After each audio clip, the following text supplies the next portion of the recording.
Hi, I'm Anne and I'm going to read the third story from my book, Tui Street Tales. This is the last story I'll read from this book because I'm going to start reading from my second book in the next recording. The story I'm going to read to you today is called Harry and Gemma, and you can see the picture at the beginning of the chapter. It's a mobile phone with a sort of an eye, a 3D eye that's pushing out of it. So I will start the story, Harry and Gemma. Gemma and Harry sat in the peach tree in their mum's back garden, looking across to the next door neighbours. From high in the branches, they could hear the familiar clink of Jack's back door as he walked outside. The twins lived in two homes. One was with their mum in a sunny wooden house in Tui Street, where they'd always lived before their parents separated. They would spend 1 week there with their mum, and the following week at an apartment across town with their dad and Lula, his new partner. Their father liked the apartment because he didn't have to do any lawn mowing or hedge cutting or peach tree pruning. He'd hated those jobs in Tui Street. The apartment had no trees. It was on the third floor of a shiny silver building with tinted windows that looked out onto a park. Their dad said that was how he liked nature, something he could look at but didn't have to look after. He liked the neatness and tidiness of the apartment too. It was like Lula, his girlfriend, clean and perfectly organised. It was late on a Friday afternoon. Through the branches of the peach tree, it looked to the twins as if twigs were growing out of Jack's head, a human with antlers. Hearing their laughter, Jack looked up from next door.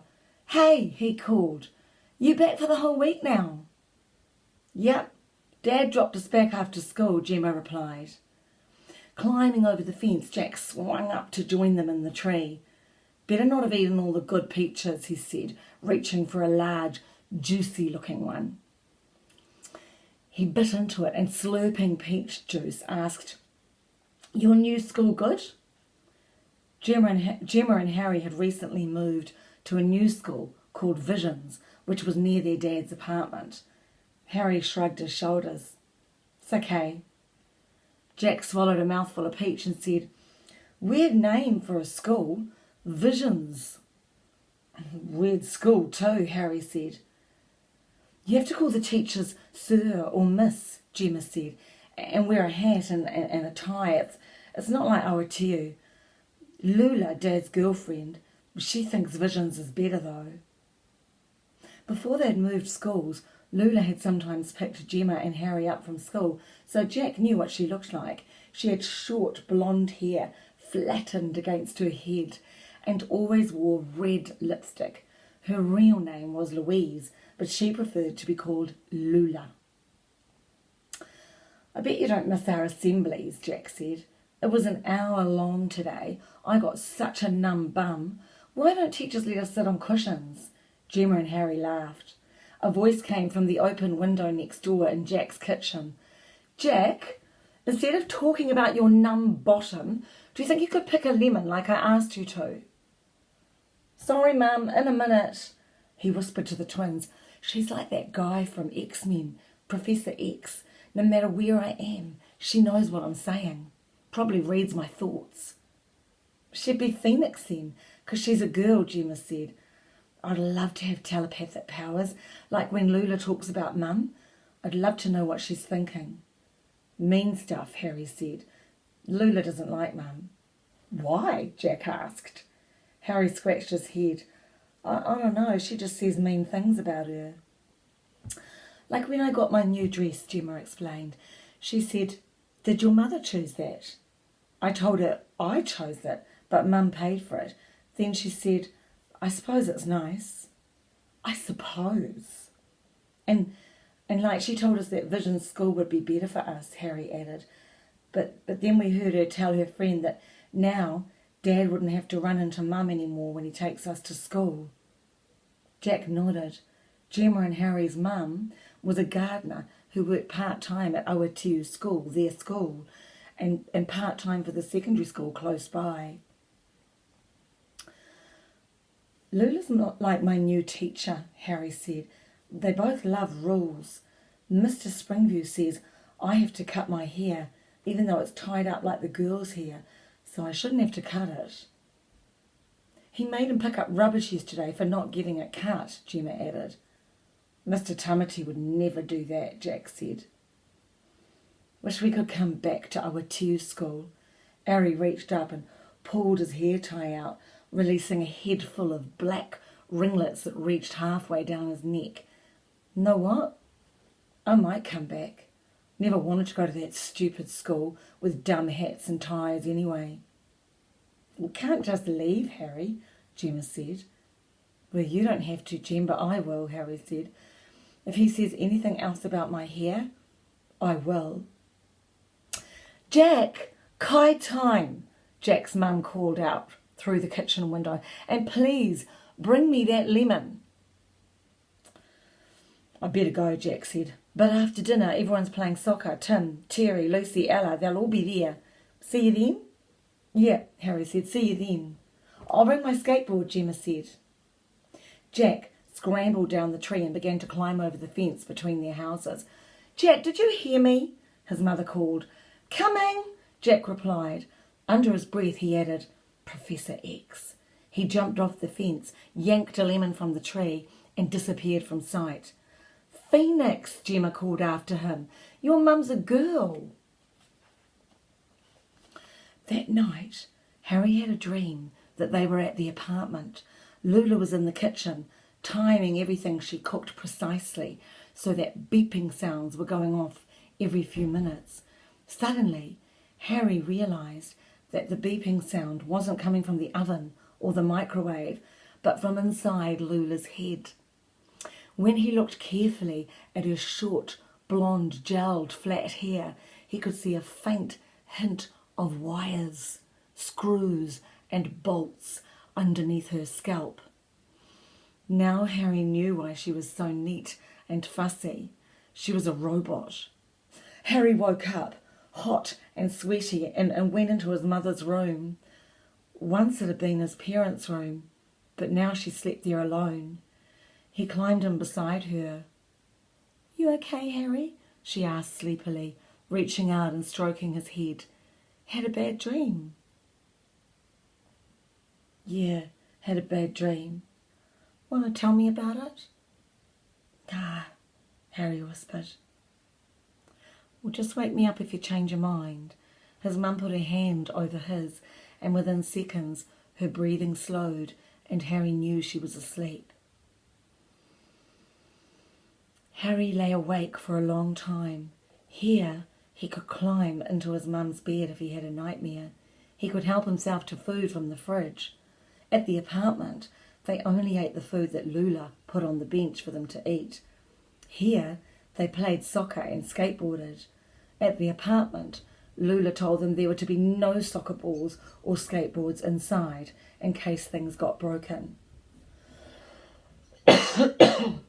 Harry and Gemma knew that Lula only tolerated them when they were there because she knew their father wanted them. If she made her feelings clear to their dad, she might lose their dad. Surely he would realise that. I mean, if Harry or Gemma had to run back down the hallway to put their shoes on or grab their raincoat before they went out, she would jingle her keys impatiently and roll her eyes. She even did their washing separately, as if they had germs she might catch. Lula cleaned every day. She sprayed citrus air freshener around the apartment, so often she herself smelt of antiseptic and lemon. Once she took some crystal glasses from the top of the kitchen shelves to polish them. Don't touch, she'd said when Harry reached over to pick one up. The twins had watched as she wiped the glasses over and over until they gleamed so brightly that they hurt her eyes. Eventually, Harry began to drop off to sleep next to Mum, but as his eyelids closed, the memory of Lula's face when he dropped a glass of milk on the coffee table came into his mind. Thankfully, the glass hadn't broken, but the milk had seeped into Lula's magazines. Her lips had tightened around her teeth, and her eyes narrowed as her cell phone, sitting on the table away from the spilt milk, began to make a strange sound, as if a hoarse, cackling woman was on speakerphone. Eh, eh, eh. Over this croaky laughter, Lula spoke in quiet, clipped words. Harry, obviously you're not sensible enough to carry a drink into the lounge. From now on, you can drink at the kitchen bench or sit at the table. No food or drink in the lounge again for either of you. The next morning, Terry, Ella, Tim, Jack and Lucy were at the door with a soccer ball. 4 versus 3, like last night, Terry said to them. Better than 3 versus 2 when you're at your dad's. Terry was such a good player that the team she was in always played with one less player. Even then, the team Terry was in always won. Gemma stood up, pushing her plate away. Mum, please can we do the dishes when we get back? Their mother nodded and smiled. All right, after a week away from your friends, I suppose the dishes can wait. The 7 friends charged down the hallway and out the front door where Tui Street waited in the Saturday morning sun, a wide, friendly cul-de-sac waiting for players. The following Friday, the twins' mother nosed the car into the traffic on the main road off Tui Street. Gemma and Harry were snuggled up in the crocheted rugs their mum kept in the car. In the early morning like this, when the other Tui Street kids were probably still asleep or just waking, the rugs helped them feel that they too were still curled up in bed. Their mother turned the radio to their favourite station. The car bounced over the speed bumps that their dad always said their mum took too fast. At the lights, she turned to Gemma in the front. You've got the mobile phone, haven't you? No, Harry's got it. You gave it to him. Oh, yeah, I've got it, Harry said from the back. Oh, that's right, I remember, her mum said, tapping her fingers on the steering wheel. The school was much closer to Dad and Lula's apartment than their home in Tui Street. When they walked from Dad's, it took 10 minutes, but from Tui Street, because of the busy roads in between, it was 40 minutes drive. The motorway was the worst bit, with endless queues of cars that moved like snails. Finally, they turned off a busy street onto a quieter, no-exit street, with trimmed trees on neatly mown grass verges. From here, the twins could see a tall, bold, silver sign that said, Visions School, looking to the future. A shiny metal gate opened automatically as the car approached. Inside, the car followed the wide, curved driveway with neatly arranged gardens on either side. Tall, gleaming buildings towered up ahead.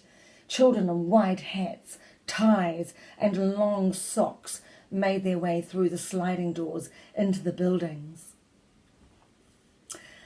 We're here, Gemma and Harry's mum said. She parked the car in a space marked Visitor, then looked at the children in the rear vision mirror. Don't forget both bags. I've washed all the clothes that belong at Dad's place, so put them in your drawers there. Maybe leave the clothes bag in the school office for today, so you don't have to carry it around with you. She reached over and squeezed Harry's shoulder. And hey, your hair looks very tidy, Harry. I'm obviously the best bun woman in New Zealand. Give me hair that mustn't touch a collar, and I can whip that hair into the tidiest off-the-collar bun you've ever seen. She was trying to cheer them up. Gemma forced a smile from her lips. Harry didn't bother.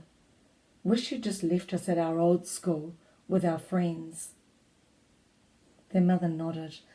I know you do. I'm sorry. I didn't have the energy to keep battling Dad and Lula over schools. She stepped out of the driver's door to hug them. "Come on, you'll be late. You're sure the mobile phone's in your bag, Harry?" Harry nodded. "Good. Text or phone any time you like. I'll always answer." Their mum leant down and kissed them both on the cheek. "Just reach up and touch your cheek whenever you need a kiss. It'll be there for you until you come home." Harry and Gemma nodded, mumbling their goodbyes quietly. Harry was bigger than Gemma and could carry his clothing bag.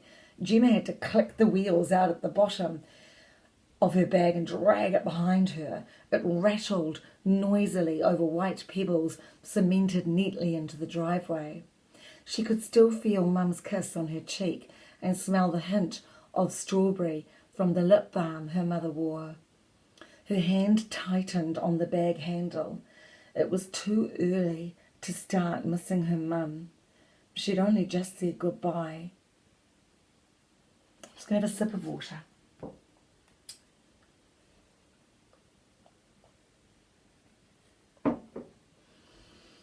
Mr. Springview, Harry's teacher, was standing at the door of the classroom when Harry arrived.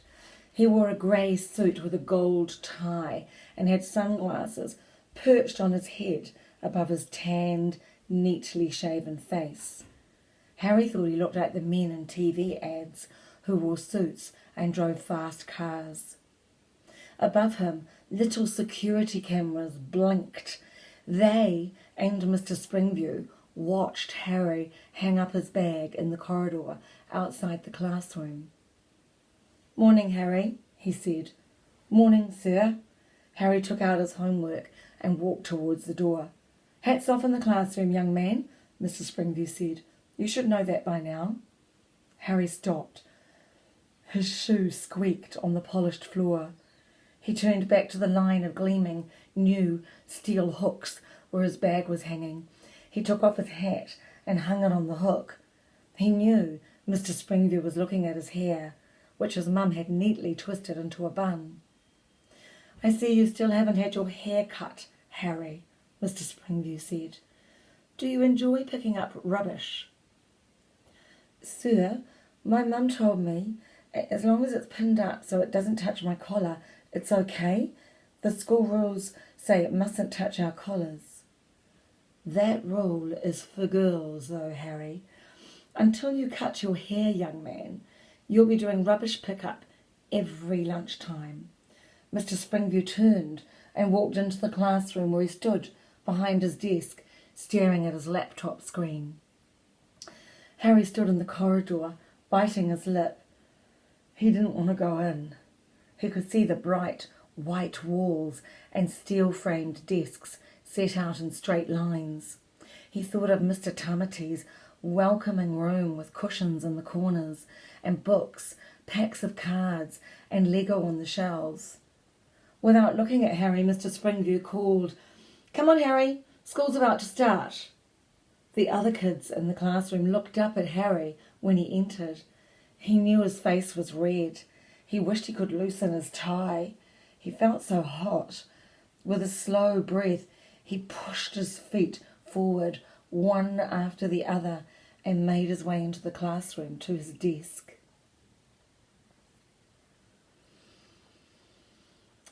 "10 minutes after the morning tea bell, Gemma finally found Harry. He was sitting in a doorway on the cold concrete, his school bag on his lap. "There you are," she said. "I've been looking for you." Harry looked up. "I want to get out of here," he said. "Harry, I hate it here." Harry looked down at his fingers. Gemma nodded. She could see Harry's fingers curling and uncurling on his lap. "Wish Mr. Tamati was still my teacher," Harry said. Gemma nodded again. "Me too." "Then let's just go." "Back to Awatiu." Harry nodded. "We'd see Mum. She's working there today." "We don't know which bus to catch, Harry. We could walk." "Walk?" Gemma rolled her eyes. "We might get there by the end of school," Harry said. "We could say hello to Mr. Tamati." Gemma looked away. Soon the strange buzzer would go to signal the end of morning tea. I think I know how to get to the motorway, she said. She looked down at her brother. He was usually the less confident one, the one who had nightmares and chewed at his lip when things felt difficult. Since they'd come to visions, she'd noticed a change in him, as if his hurt and anger were making him stronger. Come on, let's go, she said. Reaching down, she pulled him up. We need to get our school bags first, she said, and not our clothes bag. We'd be noticed. Too heavy anyway. Gemma turned away and began to walk determinedly, her long, dark plaits barely moving. They were pinned so firmly under her hat. Nobody stopped them as they made their way out of the wide driveway. A teacher passed them in her car, giving them a small, uncertain wave, but she kept going. At the top of the driveway, the shiny metal gate opened as they walked towards it. 2 security cameras were perched on top of the pillars at either side of the gateway. They swiveled from left to right as if endlessly searching. Harry looked at their empty glass eyes. They're probably watching us in the school office, he said.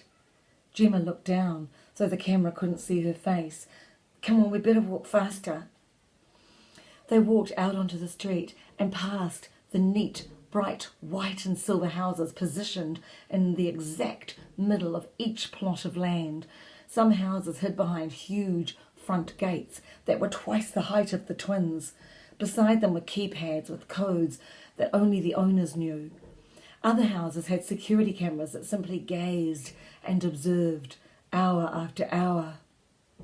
Nothing's normal here, Harry said. Gemma nodded.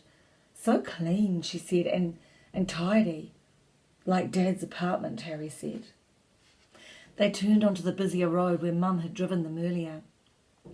It was noisy, and both children were quiet as traffic sounds swirled around them. People were rushing and walking quickly, speaking on mobile phones, slamming car doors and getting on and off buses as if there were urgent things they had to do. Most people wore suits like Lula, whose skirts matched her jackets, and high-heeled shoes.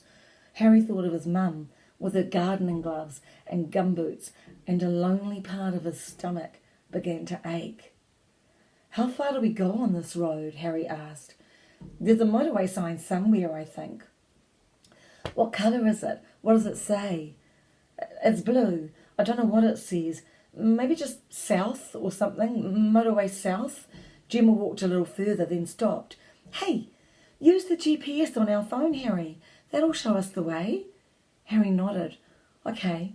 He took out the phone and keyed in Tui Street, Awatiu. A map appeared with a blue line pointing ahead. They were going in the right direction. Harry looked up. Hopefully they'd see a blue motorway sign soon. If Jack were here, he'd want to hold the phone to track their movements on the GPS. He liked maps and charts and facts. Harry thought of Jack and Tim playing soccer or skateboarding at school. Terry would be with them, and Louis, the new boy from the top of Tui Street. Ella and Lucy would be on the Flying Fox or the obstacle course. If he and Gemma could just find a blue motorway sign, they could join them all soon. It was hot and sticky, so the rain was a relief when it came, although their hats began to droop. Harry took his off, squeezed the water out of it and shoved it in a side pocket of his backpack. It'll get ruined squashed up like that, Harry. Gemma took hers off and shook it a few times. Who cares, Harry declared. I'm not going back to that school anyway. Did you get in trouble this morning? Harry shrugged. Gemma stuffed her wet hat back on her head, dislodging her pinned-up plaits in the process. What if they make us go back? I'll keep leaving, Harry said. I'll just keep on walking home. The phone in his hand made 2 small beeps. Someone was texting them. It's Mum. He pressed the button to open the text, and immediately a hoarse cackling coughed from the phone. Harry dropped the phone. Harry! You'll break it, Gemma yelled. Harry stepped backwards. It's that horrible laughing, Gem. From Lula's phone. It was the same sound Lula's phone made the day I spilt the milk. Gemma picked up the phone. She closed the text. The taunting laughter stopped. "She's hacked our phone, Gem," Harry said. He felt sticky and hot. He pulled his water bottle out of his bag and drank from it. "We need to keep walking," he said. Half an hour later, the blue motorway sign still hadn't appeared. The rain had stopped and steam rose from the roads and footpaths. "The motorway isn't as close as I thought it was," Gemma said. "It seems so quick to get here in the car." She stopped. "I need to eat my apple, Harry. I'm hungry." She sat on a brick wall outside a house and unzipped her backpack. Behind her, she felt as if something was watching them.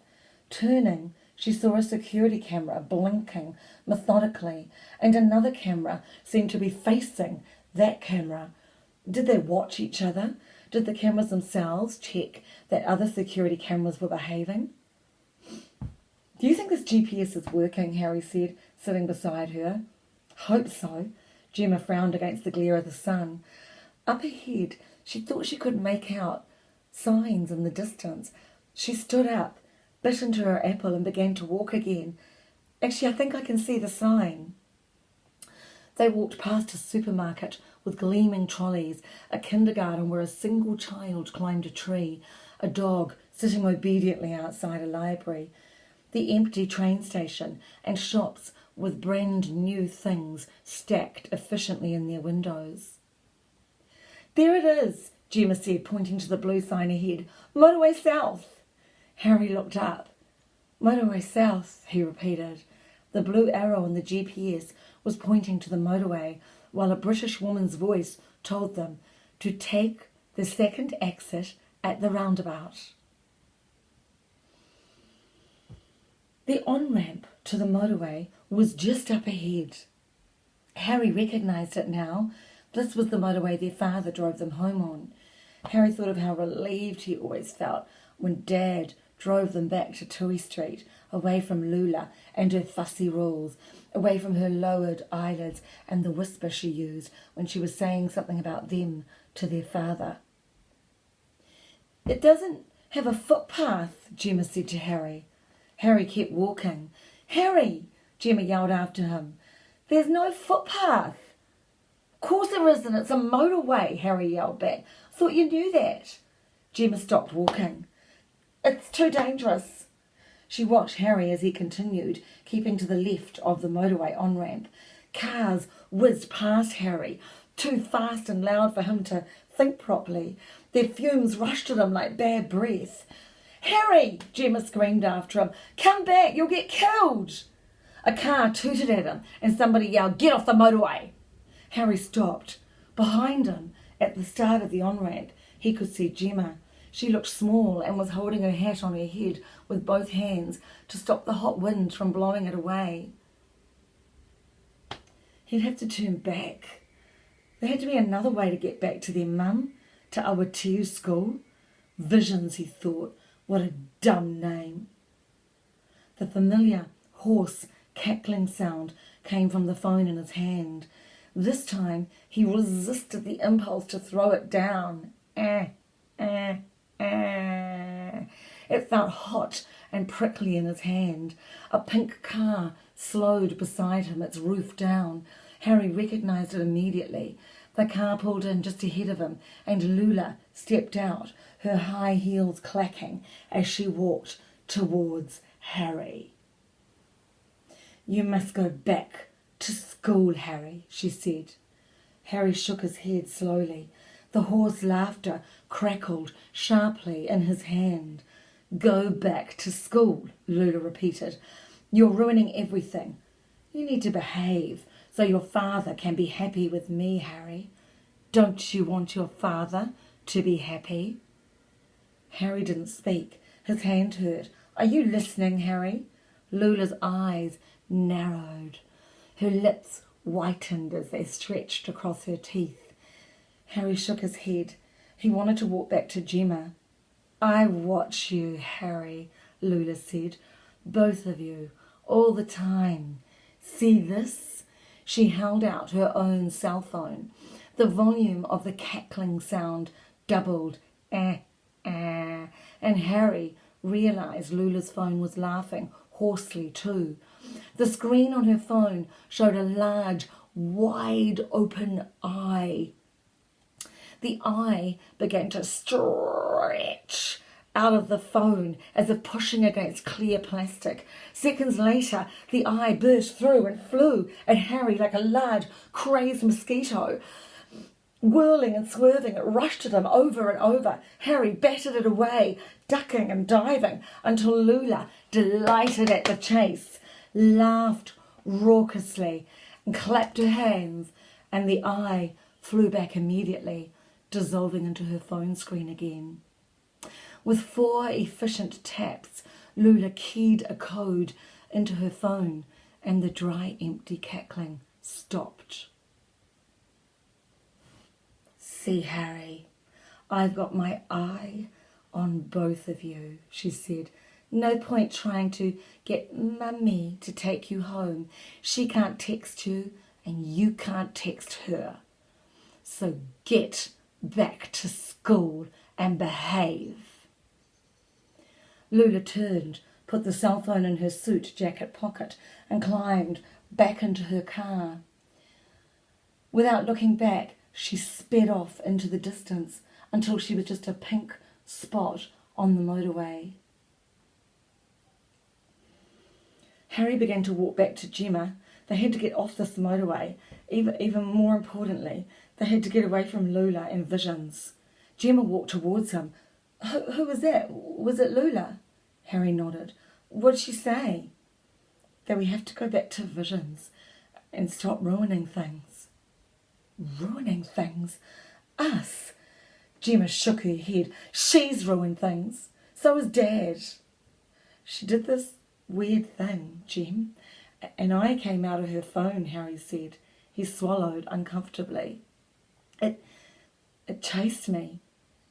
And I, yeah, and her phone laughed again like a witch, Gem. So did ours. She's definitely hacked it, so Mum can't reach us and we can't reach her. Can we text anyone else? Don't know, I don't want to try. Gemma looked at Harry. His face was pale and his lip twitched nervously. "Maybe we could get the train," Gemma said. "It doesn't go to our station, remember? Mum checked to see if we could get the train to Visions when we first started. It goes into town, and then you have to swap trains." "We could do that," Gemma said. "We could swap trains in town." Harry stopped and thought. "Got any money?" $2. I've got 5. That might be enough." They turned away from the noisy motorway and walked back the way they'd come, back over the busy road, back past the shops, until they reached the train station. Just going to have a water sip.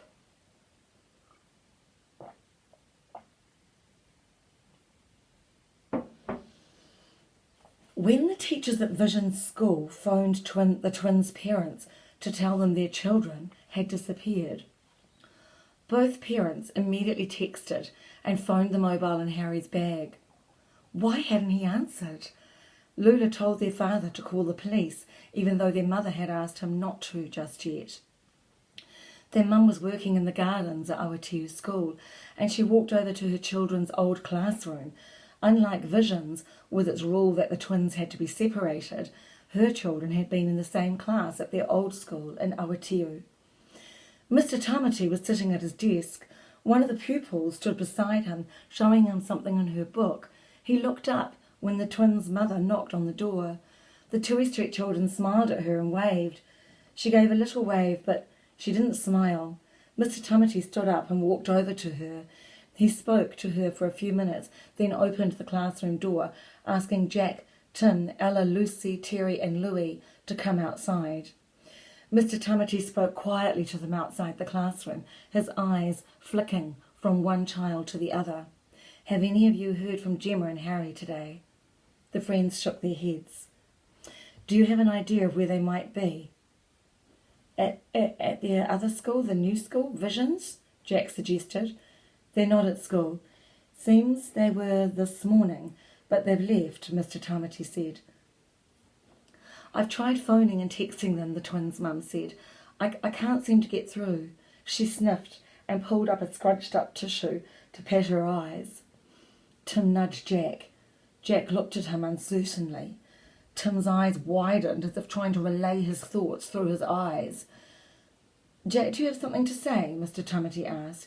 "This is very serious, and if you have any information that might help us find them, you need to say it now." "They could have been kidnapped," Lucy said. "Lucy, don't be silly," Alice said. This was not the time for Lucy's imagination. "Kids do sometimes get kidnapped, Ella." Mr. Tamati was still looking firmly at Jack. "Is there something you have to say, Jack?" "Tell them, Jack," Tim said quietly. "Tell them what you told me." He couldn't bear to see the twins' mother looking so frightened. "Harry doesn't like his teacher," Jack said. "Mr. Springview, the teacher.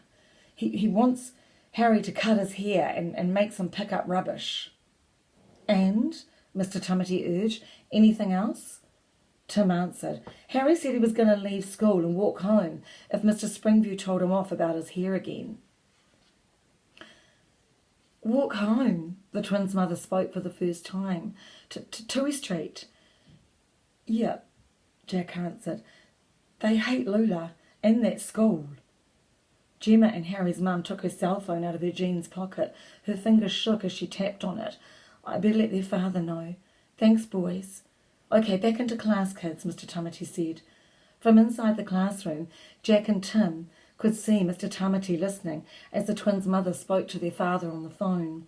They saw Mr. Tamati reach out and put his hand on her arm. Back in his seat, Jack leant over to whisper to Tim, "What if birds eat their crumbs?" "It's not a fairy tale, Jack." "Facts, Timbo, facts. Firstly, there's a brother and sister. Secondly, a wicked stepmother. And now the kids are trying to get back home." Tim looked out the window at Mr. Tamati and the twins' mum. "Isn't there some witch in the story who tries to eat them?" Mr. Tamati came back into the classroom. "Right, everyone. Te tiro ki ngā puka puka. Look at your books, please. Back to work." There were stairs leading down to the station platforms. Each platform had a sign with train times and locations that flickered up and down. The train that went into the city was due to leave in 3 minutes. The station was empty. An old train ticket blew across the tracks in the warm wind. Gemma and Harry's rubbery footsteps jarred on the platform as they ran. Quickly, they slotted their coins into the ticket machine, while their train sat humming quietly.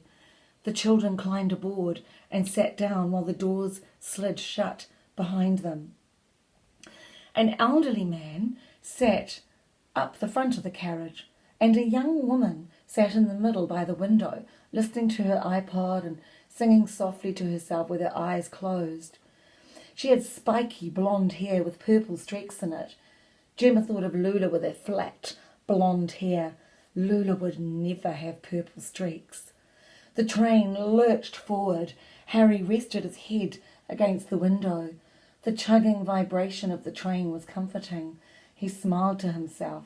No more visions. He reached up and pulled his hair from the neat little bun his mother had so carefully pinned up that morning. Ringlets of black hair fell around his neck and face. He reached into his bag to drink from his water bottle. Beside him, Gemma leant back on the seat. She closed her eyes, but the idea of an eye coming out of Lula's phone and following them, watching them, came into her mind. Quickly she opened her eyes again. The phone in Harry's bag rang. Harry didn't move. There was no cackling. The ringtone was the usual one. Did that mean the call wasn't from Mum or Lula? The old man up the front turned to see where the sound was coming from. He stayed in that position, looking at Harry and Gemma. "Why don't you answer your phone?" he asked. "It's not important," Harry answered. "Might be someone from home calling, checking you're safe." "I'll ring them back later," Harry said. "Everything okay? You two aren't in any trouble, are you?" "No," Gemma said quickly. We're just going home." The old man coughed stood up and carefully made his way from his seat to perch on the seat opposite the children. "Wish I was going home," he said. "My real home was India." Gemma and Harry nodded politely. "Don't think this train will take me to India," the old man said, chuckling. "Take a bit of home with you is my advice. You won't miss it so much, kids, if you bring some of it with you." Gemma reached up and felt her cheek where her mother had kissed her, the little bit of home she had with her. The elderly man continued, "I still use an old remedy from India for keeping the mouth and teeth clean. I slosh sesame oil around my mouth for 20 minutes every morning. Look at my teeth now." He smiled widely. His teeth gleamed white at them. "And look at my tongue," he added, poking out his tongue. "Perfectly clean. Never been to a dentist in my life." Gemma and Harry laughed. For a moment, they'd both completely forgotten about the eye. And visions, and Lula. The train slowed down. The elderly man stood up. "This is my stop, children." The elderly man looked back at them. "Get home safely." No one spoke to them for the rest of the journey. The city station, where they had to change trains, sat amidst tall buildings that cast long shadows over it. The sun reached its sticky fingers between skyscrapers, momentarily touching the twins' faces as they made their way along the platform to find a train timetable. "Platform 3 stops at Awatiu," Gemma said. "Leaves in 5 minutes," Harry said, looking up at the station clock. "We'd better hurry." It was when they sat down and looked out the window of the train to Awatiu that they saw the police officer. She was stopping people and showing them a photo as she came down the stairs to platform 3. People shook their heads and shrugged their shoulders in response. "Harry," Gemma said, "she's looking for us." Harry's mouth went dry. The train started up. He could feel the vibrations under his tongue. He looked at the policewoman. She was nodding her head and speaking into a radio phone. She looked up and her eyes locked onto Harry's. Her eyes shifted to Gemma. She lowered her phone. "Get down," Harry said, pulling Gemma to the floor. The train began to move. Gemma could hear voices. Someone yelled. A whistle blew. The noise of the engine grew. The train surged forward towards Awatiu. Gemma and Harry stayed on the floor. They heard the carriage doors open. It couldn't be the policewoman. The doors had shut the moment she saw them. Harry swallowed hard. He bit into his lower lip. He looked at Gemma. She had her finger over her lip so he wouldn't make a sound. There were no footsteps, only the hum and clatter of the train. Then a soft pitter-pattering made its way down the aisle. Harry clenched his eyes together. He pushed himself as tightly as he could underneath the seat. The tiny footsteps came closer and stopped right beside them. Gemma and Harry slowly opened their eyes. In the aisle, a plump bird stood before them. Its chest was white and its body a mixture of greens like the sea. "A kiriru," Gemma gasped. Like the ones at our creek. A wood pigeon, Harry." Harry edged out from under his seat. There was a small string bag hanging around the kiriru's neck. He reached over. The kiriru didn't move. Gently, Harry slid the bag over its head. Gemma crawled forward. The bird stood very still, watching as Harry opened the bag. "What is it?" Gemma asked. "There's a note." Harry pulled out a carefully folded piece of paper and passed it to Gemma. 2 little bars of chocolate, too. Gemma unfolded the note. The writing wasn't familiar. She read it in a loud whisper. "Gemma and Harry, your mum's at my house. She's worried. Lula has interfered with phone communication between you and your mother, so I will contact you from now on. Write yes on top of this note and send it back in the bag with Kiriru so I know you're okay. He'll fly back to me. When I get it, I'll text you. Please answer my texts. Love, Jack's mum." Quickly, Gemma scrabbled in her bag for her pencil case.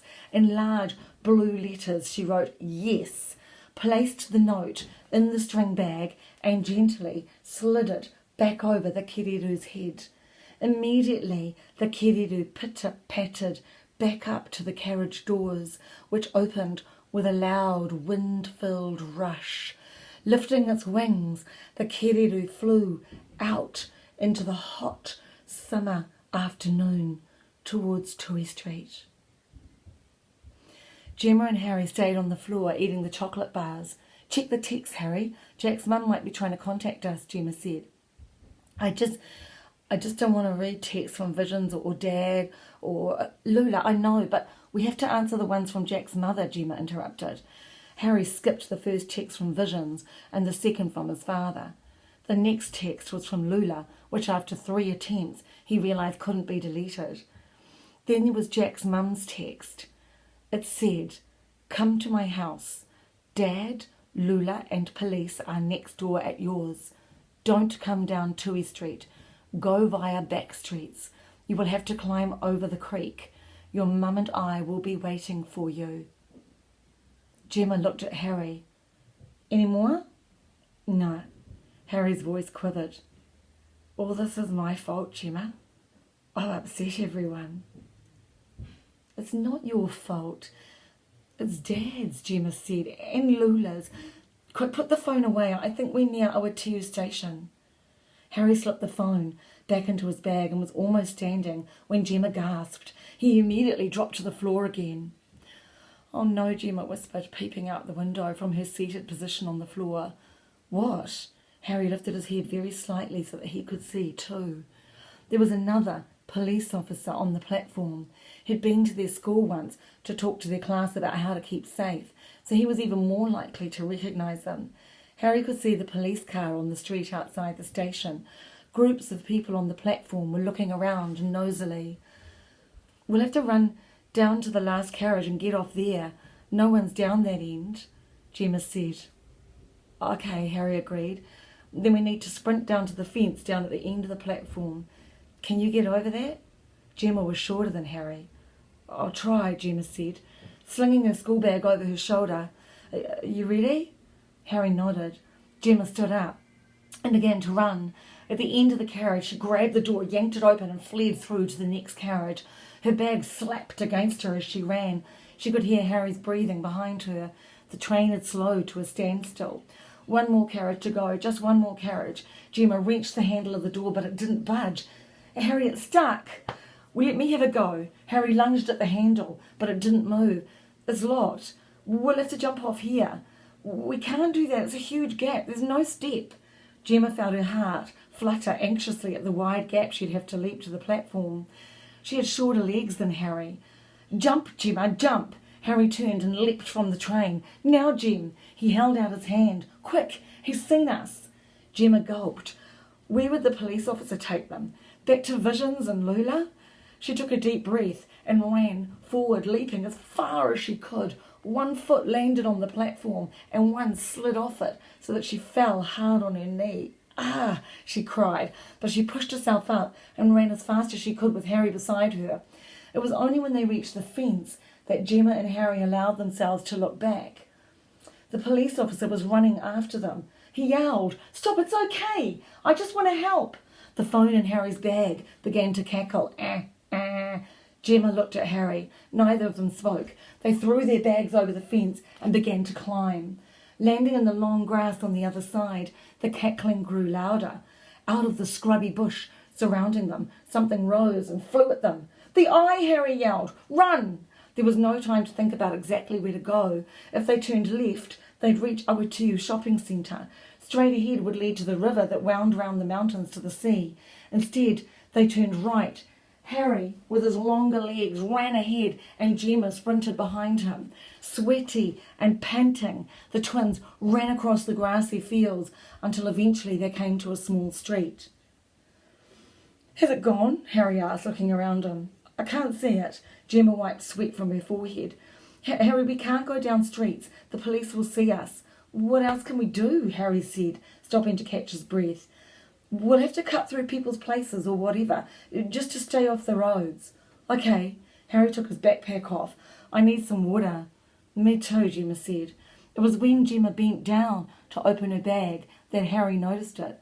Gemma, take your hat off, he said. What? Take your hat off. Quick, just do it. The eye was on the brim of her hat.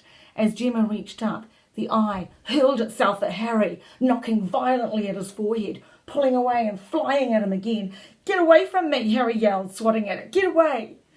The phone began to cackle in Harry's bag. Slinging her bag over her shoulder, Gemma yelled, Run, Harry! This way! They climbed over and under fences and dipped around letterboxes and hedges, while the eye bashed at their ankles and heels.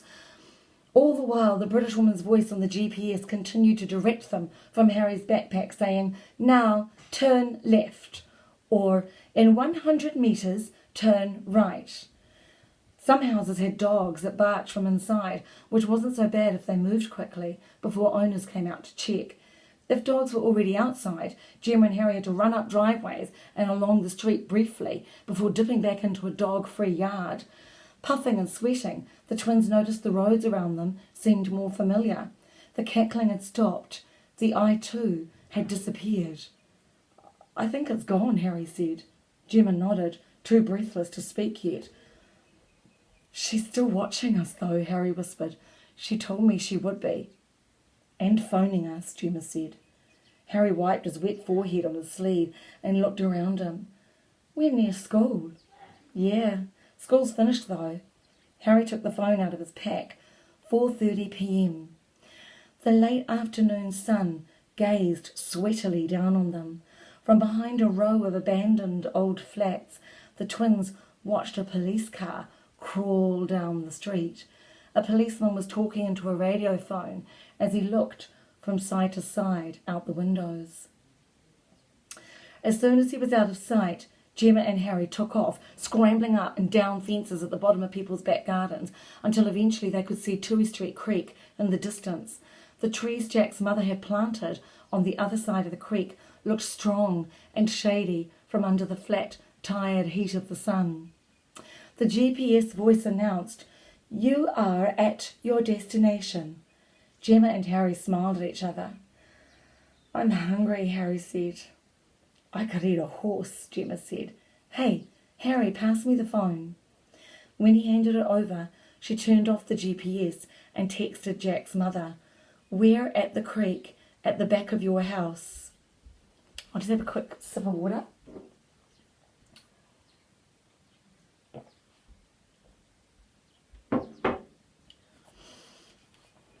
As the twins scrambled over the sludgy creek bed, they were relieved to see their mum running through the trees in Jack's back garden. Thank goodness you're okay, she said, scooping them into her arms. She kissed the tops of their heads and rubbed their dirt-smeared cheeks. Thank goodness, she said again, arms around them as they walked back through the trees towards Jack's back door. Jack's mum hugged them too. She made them hot chocolate and toasted cheese sandwiches and bathed and bandaged Gemma's bloody knee. Tim's outside with Jack and Aroha, she said. They're desperate to see you, but I told them to wait till a bit later. I think your father wants to see you both first. Through the window, they could see their dad walking down the pathway to the front door. Jack's mother let him in. I'll be outside with the kids if you need me, she said. Need to pull some weeds out of the garden. Their father hugged them both. Then, wiping a tear from his eye, he sat down at the opposite end of the table from the twins' mother. I asked the police to give us a few minutes, he said. We need to talk. He looked at Harry and Gemma. He didn't look properly at their mum. He hadn't looked at her properly for a long time. Lula's not normal, Dad, Harry said. She's got this eye thing that watches us. It chased us, Gemma added. She hates us. Don't be silly, their father replied. She's very fond of both of you. She's not, Dad, she... Give it time, Harry, their dad interrupted. You'll get to like her eventually. The kids want to come back to Awatiu school, their mother said. I gathered that, their father replied. Why, guys? Visions is such a good school. They want me to cut my hair, Harry said. They make him pick up rubbish, Gemma added. Everything feels strange there, Harry said. It's very flash, and they have all the latest technology, their father said. I don't like flash schools, Harry said. He sucked his lip in and clamped his teeth on it, but it was swollen and bruised and hurt too much, so he let it go. I want to go back to our old school and our old friends. What if I say no? Their dad asked. What if I say yes? Their mum responded. Their father looked straight at their mother for a moment. Then he turned back to the kids. So if you go back to your old school, I'll have to drive you across town every morning and afternoon again. Gemma stood up. Her knee was aching. She straightened and bent her leg as she spoke. You could move closer, Dad. You're the one who decided to move away from here. Lula's happy in the apartment, their father said. I am too. No one spoke for a moment. The clock on Jack's kitchen wall ticked loudly. Outside, the warm wind rustled through the trees. I don't like Lula, Harry said quietly. His fingers tapped the table.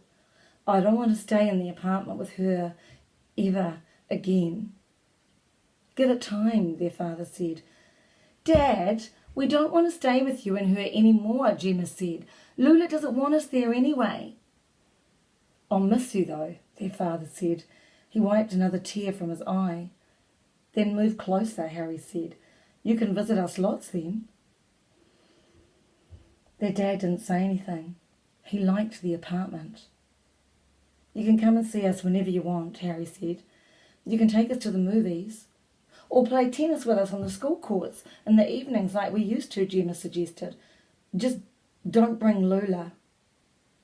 Lula will feel left out, their father said. Their mum stood up. Well, that's not the kids' problem. Or mine, she said, picking up the cups and plates and putting them on the bench. Now, I believe the police are waiting to talk to us. Outside, a police car was parked in Gemma and Harry's driveway next door. Tim and Jack were up in the tall tree. They jumped down, eagerly running to join their friends. You okay? Jack asked. Yeah, Harry answered. And we're coming back to Aotearoa school. We're staying here from now on, Gemma added. Jack put his arm around Harry's shoulder. We were a bit worried, eh, Timbo? Yeah, Tim answered. And Mr. Tamati kept phoning your mum all afternoon. The police came out of the house next door and walked purposefully up the driveway to meet with the twins' parents. Behind them was Lula. She stared hard at Harry and Gemma, no expression on her face. Her eyes narrowed. A quiet cackle started from the phone in Gemma's pocket. A secret smile passed over Lula's face, her lip stretching white and thin across her teeth. She took her own phone out of her suit jacket pocket and held it out so that it faced the twins across the fence. From where they stood, they could see the eye pushing the screen outwards. Within seconds, the eye burst out and flew straight at them. Gemma shrieked and ducked. Harry batted it away, yelling. At that moment, a large kereru swept out of the kowhai tree by the fence. Swooping towards them, it snapped the eye up in its beak. Lula let out a small scream. Smoke began to unfurl from her phone. Her hand shot up over her eye. The police turned back to look at her. No, I'm all right, she said. Something in my eye. The kereru swerved away towards Jack's mother at her front door. The children turned and watched as it landed gently on the guttering above her. The twins' parents had joined the two police officers up the driveway. Lula stood apart from them, fiddling with her phone as wisps of smoke continued to rise from it, one hand still over her eye. We'd better go home, Harry said. They probably want to talk to us. Tomorrow's going to be pretty boring after this, Tim said. We won't be bored, Gemma said, smiling. I don't think we want another day like this ever again. She hooked her backpack over her shoulders and her damp hat fell to the grass by her feet. You won't be wearing that anymore, Harry said. Gemma leant down and picked it up, shaking it out. She quickly stuck it on top of Harry's ringlety head and said, but it looks pretty good on you. Harry tore the hat from his head and began to chase her. I don't want your stinky old Visions hat. Jack and Tim watched them, grinning. "Hey," Jack called after them. "Don't forget, soccer after dinner." "It'll be 4 against 3 tonight," Tim said to Jack. "And every night from now on, Timbo," Jack said, "the way it used to be." Turning away, Jack and Tim saw Jack's mother looking up at the kiriru perched on the guttering above her. Her lips were moving. The bird's head was tilted as if leaning in to listen. Then powerfully and slowly the kiriru's wings rose, green and wide like the sea, as it flew up and away past the creek and into the distance. Jack's mum looked at the children and smiled. "It's just a kiriru," she said. "You've all seen one before." She turned and went inside, leaving the door open behind her. I hope you enjoyed that story. That was Harry and Gemma. Have a great rest of the day. Bye.